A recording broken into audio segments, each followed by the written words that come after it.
"Don't make this about you, Anthony, for once," my dad answered when I complained about being erased from my own graduation party.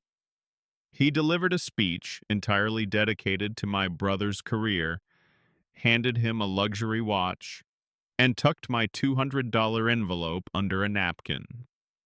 When my aunt demanded to know why my grandfather's trust wasn't split equally, my dad opened the dessert menu to change the subject.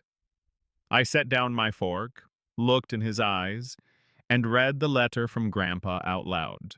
"My name is Anthony. I am the younger of two boys, 4 years behind my brother Marcus, and for as long as I can remember, I was the one our family worked around, never the one they worked for. It was never loud, no screaming, no slammed doors. It was quieter and harder to point at than that. When Marcus made a team, we drove an hour to every game. When I made varsity, my dad showed up for the second half, if he showed at all. Marcus's report cards went on the fridge. Mine went in a drawer. The year he failed 2 college courses, it was a rough patch. The one time I came home with a single B, my dad asked me what was going wrong with me. We even had a phrase for it. I was the one who was less considered, the less visible one. My mom would say it like she was describing my height. Just a fact about me, nothing to argue with. And whenever I tried to argue anyway, my dad had a move. He'd reach for whatever was in front of him, a menu, the remote, the newspaper, and change the subject like the conversation was over because he'd decided it was. I wasn't the black sheep of the family. I was the kid they kept quietly painting black. Then there was the money. My grandfather, my dad's father, Sal, died when I was 16. Before he passed, he set aside a fund for the boys' schooling. I only know the number because my dad said it out loud one time at dinner and never again. $80,000, split equally between his 2 grandsons. Marcus walked out of law school owing nothing. I walked out of college owing $63,000, and every single time I asked my parents what happened to Grandpa Sal's money, the subject changed before I could finish the question. I never pushed. I told myself the money probably ran out, that I was doing what I always did, making too much of it. I never asked where my half really went, not yet. It started with a phone call from my mom about 3 weeks before the dinner. I had just gotten my own news that month. I'd finished my degree in civil engineering and landed a real job, junior project engineer at a mid-sized construction firm. First in our family to graduate from a 4-year school. I was proud of it. Quietly, but proud. So when my mom called, part of me thought maybe this was the year it would be about me, even a little. "We were thinking," she said, "since both you boys are graduating around the same time, we just do one big dinner, combine it. Marcus finishing law school, you finishing your bachelor's. Doesn't that make sense?" It did make sense, the way everything in our family always made sense, for Marcus. His law school graduation was the real event. Mine was the thing we'd combine into it, fold in, tuck under the corner of his like a napkin. "Sure," I said, "whatever's easiest." She picked the restaurant before I could suggest one, a steakhouse downtown, the kind of place Marcus liked. She picked the date around his schedule. When I asked who was coming, she listed his friends, his girlfriend Petra, a couple of our aunts. Then, almost as an afterthought, "Oh, and bring Simone, of course." Simone was the woman I'd been seeing for about a year. She was the only person on that guest list who was there for me. When I told her about the joint dinner that night, she went quiet for a second. "And you're okay with that?" she asked. "Sharing your night with his?" I told her of course I was. It was just dinner. But the truth was, I'd been sharing things down to Marcus my whole life. My night was just one more. The 2 weeks before the dinner told me everything I needed to know about whose night it really was. My dad started planning a toast. Not for both of us. For Marcus. He called me one evening to go over the flow, and the whole thing was about Marcus joining the firm, Marcus's career. What a proud moment it was for the family. When I asked, carefully, if he'd say a few words about my degree too, there was a pause. "Let's keep your part low-key," he said. We don't want to crowd Marcus's night. Crowd his night. At the dinner that was supposed to be half mine, it showed up everywhere once I started noticing. There was a family group text that week, and every message in it was about Marcus's job offer. The salary, the office, the suit he bought.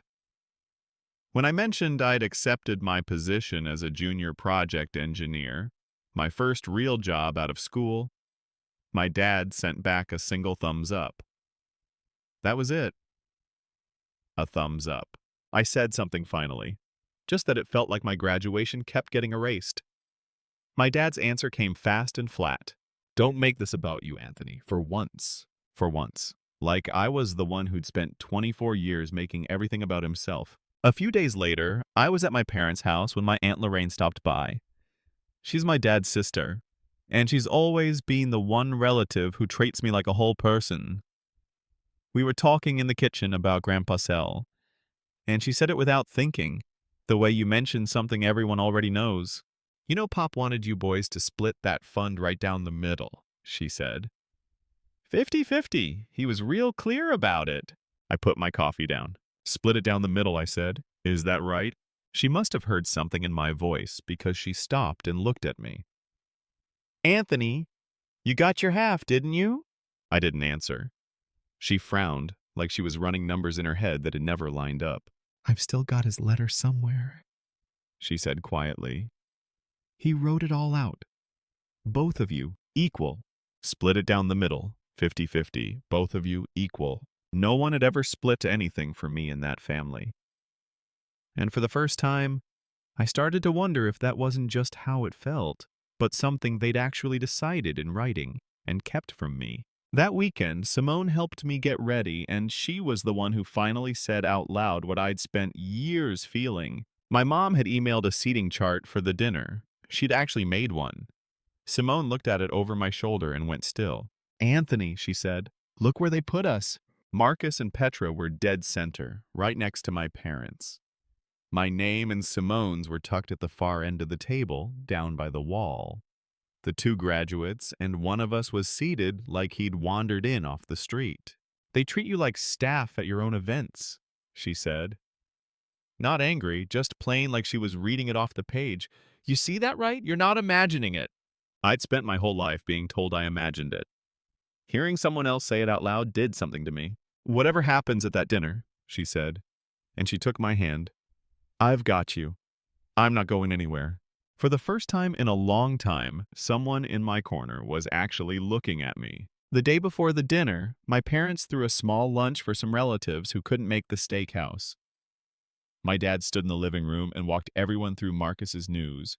Law school, the firm, the whole story. He talked for a few minutes. Then he stopped, like he was done.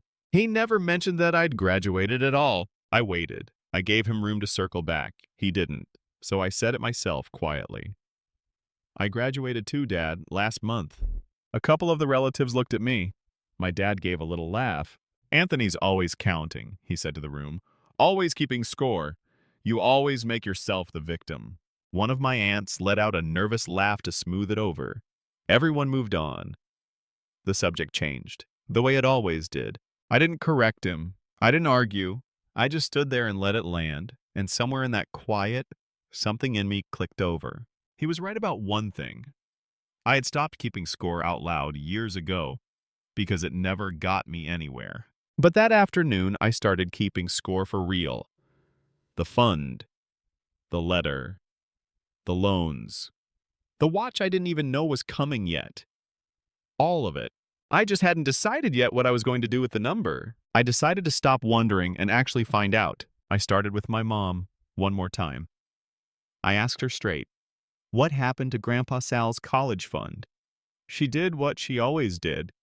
Said it was complicated, said money was tight back then, and reached for a reason to end the call. So I stopped asking her. I went around her instead. Here's the thing my parents forgot. Grandpa Sal had named both of us in that fund. I was a named beneficiary. That meant I had the right to see where the money went, and after some calls and some paperwork, I got the account history. The fund opened with $80,000, just like my dad said that one time at dinner. Then I read down the line of withdrawals year by year and watched my own future get spent. Marcus's private undergrad tuition, a down payment on his first car, something labeled as a wedding deposit for an engagement that didn't even last. Withdrawal after withdrawal, all in the years Marcus needed money. And by the time I enrolled in college, the balance hit zero. That same fall, my parents sat me down and told me there was nothing left, that I'd have to take out loans. $63,000 of them. The money hadn't run out. It had been spent. On him. While they looked me in the eye and told me the well was dry, I sat with that for a day. And then I called Aunt Lorraine about the letter. She didn't make me ask twice. She found it, took a photo, and sent it to me that night. My grandfather's handwriting, a little shaky, dated the spring before he died.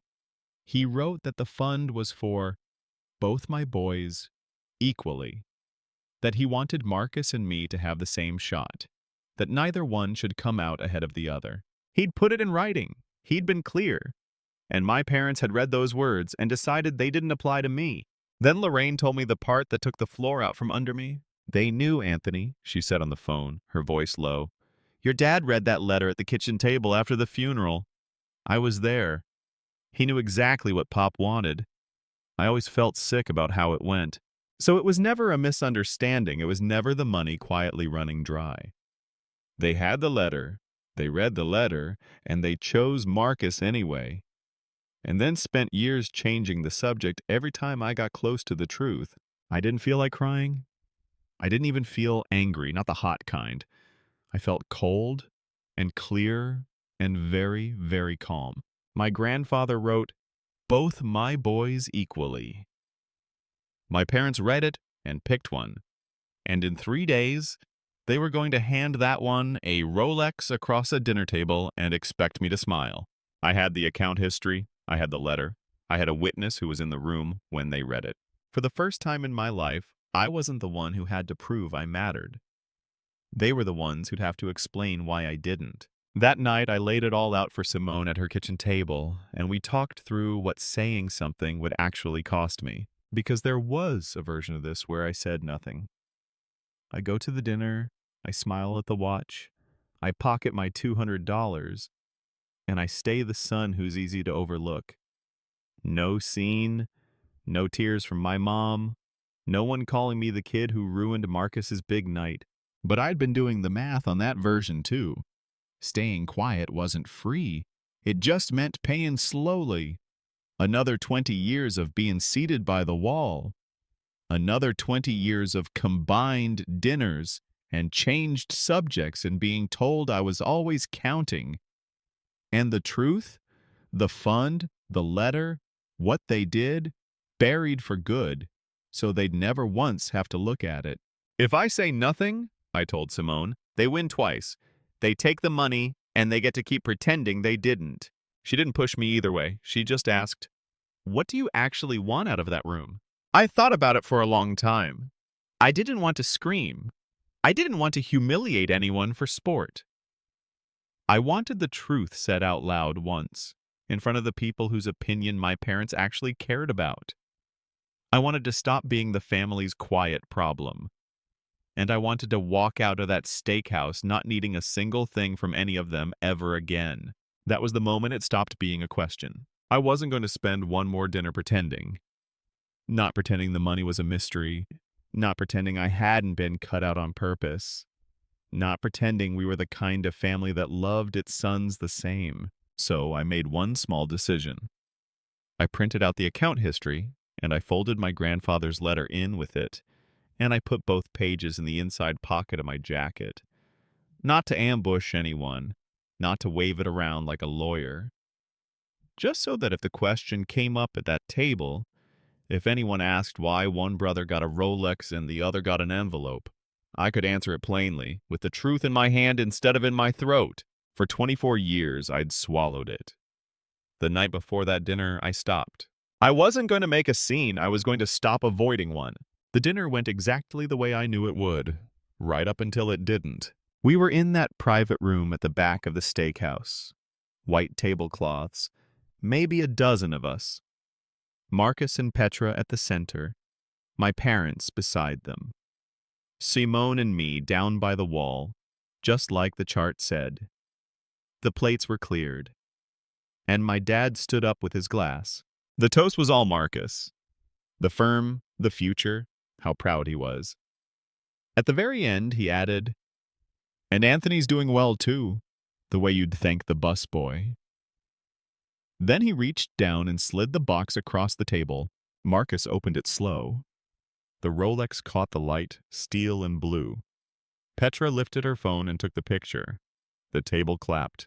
A minute later, my mom slid a card across to me. Thin. I opened it in my lap. 2 20s and a check for 160. And that's when Aunt Lorraine, sitting 2 seats down, looked at that watch, then at my little envelope, and said it out loud to the whole table. "Hold on. Why didn't you split things even between the boys? That's what Pop wanted, 50-50. He was clear as day about it." The room went quiet, and my dad did the thing he'd done my entire life. He picked up the dessert menu off the table, opened it, and said, "Let's not get into all that right now. Who wants the cheesecake? They do a good cheesecake here." He actually lifted a menu to make the truth go away. In front of everyone. Under the table, Simone put her hand over mine and held it. I set my card down on the tablecloth. I didn't raise my voice. I just answered Lorraine's question because somebody finally asked it out loud. "You want to know why it wasn't even?" I said. "I'll tell you. Grandpa Sal left $80,000 for both of us to split 50-50 for school. He put it in writing. I've seen the letter. By the time I started college, that account was at zero. Spent on Marcus's tuition, his car, a wedding deposit for an engagement that didn't even happen. So I took out $63,000 in loans. And tonight, he gets a Rolex, and I get $200. I looked at my dad. "You didn't forget me. You read Grandpa's letter at the kitchen table after the funeral, and you chose him. Lorraine was there. She saw you read it."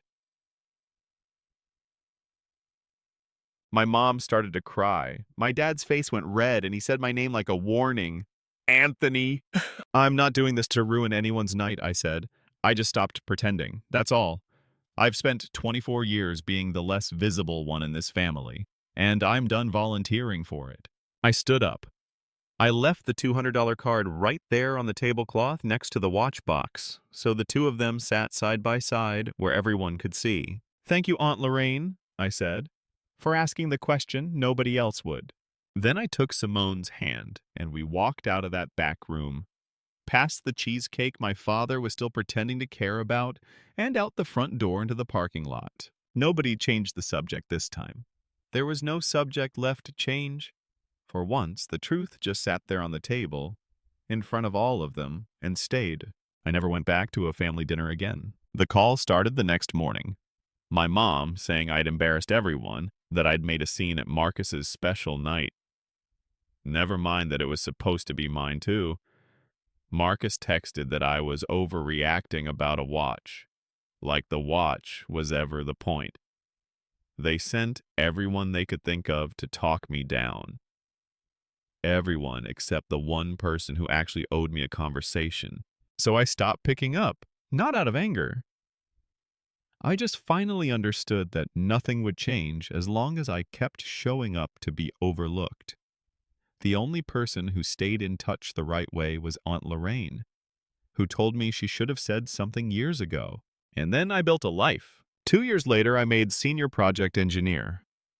I bought a small house, my own name on the deed, no one to fold my milestones into. Simone moved in that spring. She never had to hear me explain my family. She'd seen them with her own eyes. There were no more combined dinners, no more seats by the wall, no one left in my life who needed me to be the less visible one. Then, last fall, there was a knock at my door. My father standing on my porch.